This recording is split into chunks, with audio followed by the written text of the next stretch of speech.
Is seamoss really healthy or is it just a fad? No, not just a fad. It's well, sea moss is a vegetable, right, from the sea.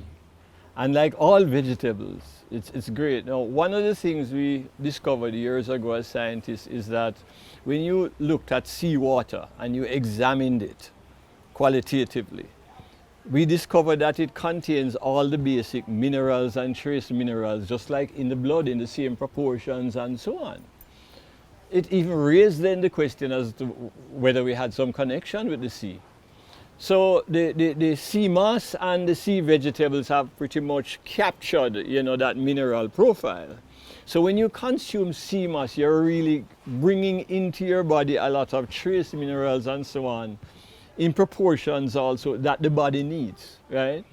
Sea moss also, has many other benefits, and of course some of these benefits minerals are important for your thyroid functioning, your endocrine glands and so on, which is very important. One of them is iodine, so your seaweeds, including sea moss, are good sources of iodine.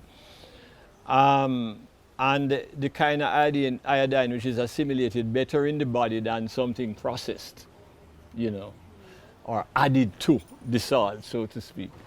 And then sea moss has the fiber, which helps, to move the stuff out of your colon in an appropriate way.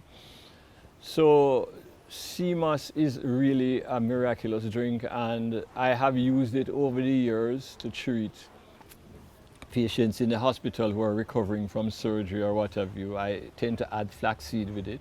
So the sea moss flaxseed combination really is like a marriage that works, like scallion and thyme, oats and dates, basil and tomatoes, So yes, sea moss is absolutely healthy and highly recommended that we consume some kind of seaweed in the diet for our mineral base. Well, let me hear you say mountain, mountain.